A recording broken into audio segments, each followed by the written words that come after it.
그래서 거물 범죄자냐 아니면 독립운동의 지도자냐.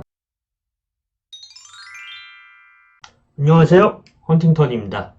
지난 영상에서 미얀마 쿠데타에 이어 미얀마 군부 정권의 막장 정치에 대해 알아봤는데, 이번엔 미얀마의 마약왕으로 불리면서 과거 미얀마 군부 정권과도 관계가 깊었던 쿤사라는 인물에 대해 알아보도록 하겠습니다. 쿤사는 CIA와 미 마약 단속국이 지명 수배한 국제 마약 시장의 큰 손이라는 평가와 샨족이라고 하는 그 미얀마 소수민족의 독립운동 지도자라는 두 개의 평가가 공존하고 있는 인물이에요. 그래서 거물 범죄자냐 아니면 독립운동의 지도자냐, 얼핏 보면은 서로 양립하기가 힘든 그런 상반된 평가를 받는 사람이죠. 왜 이런 양면적인 평가가 이루어졌느냐를 살펴보기 위해서는 쿤사가 활동했던 골든 트라이앵글이라는 지역의 역사를 좀 살펴볼 필요가 있어요.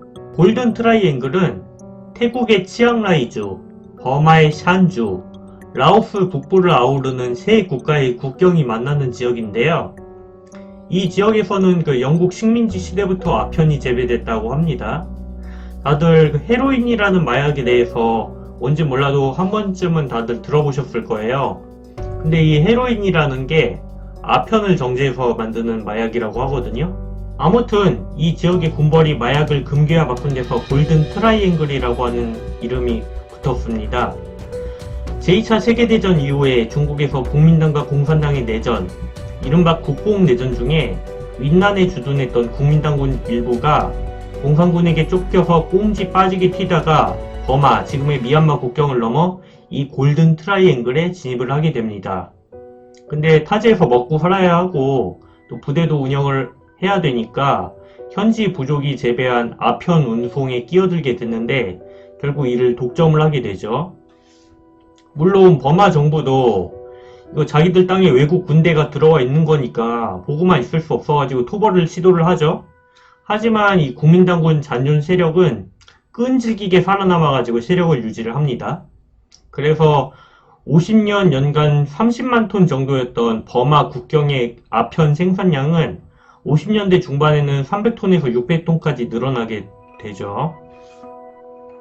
이 국민당군 잔당은 현재에서 군사학교까지 설립을 하는데 1기로 입교한 학생 중에 장치푸라는 18살의 소년이 있었습니다.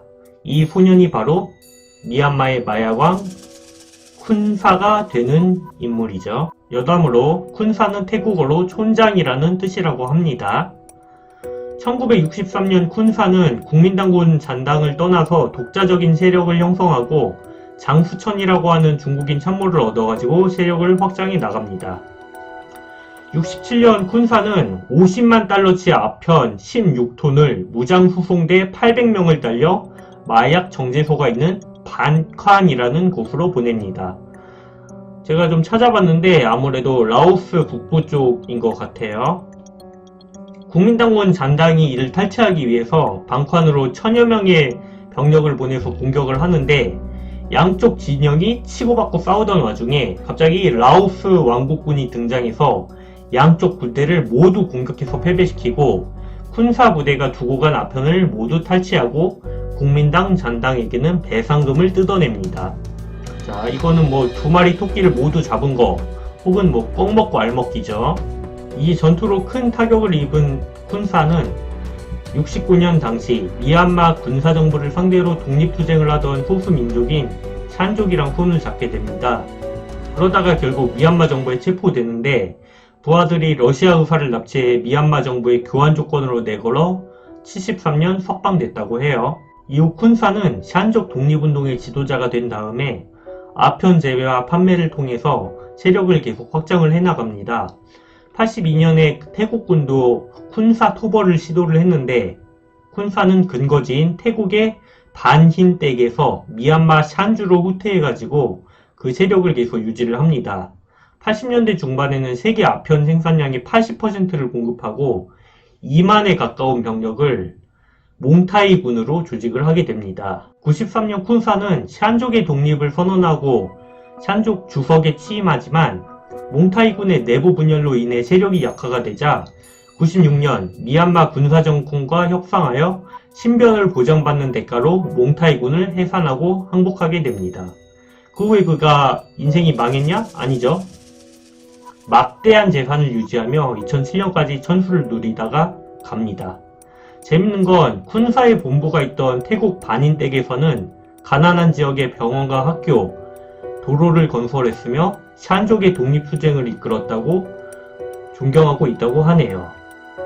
다사다난했던 골든 트라이앵글에서 파란만장한 인생을 살아가야 했던 쿤사는 거물 범죄자와 독립운동 지도자라는 극과 극의 평가를 모두 받는 사람이 되었습니다. 물론 저는 개인적으로 샨족 독립운동은 단지 명분에 불과했고 세계에 해악을 끼치는 마약을 통해 이익을 챙긴 범죄자라고 봅니다. 오늘 영상은 여기서 마치겠습니다. 좋아요, 구독, 알림 설정, 좋은 댓글 남겨주시면 앞으로 더욱 재미있는 콘텐츠로 보답하도록 하겠습니다. 시청해주셔서 감사합니다.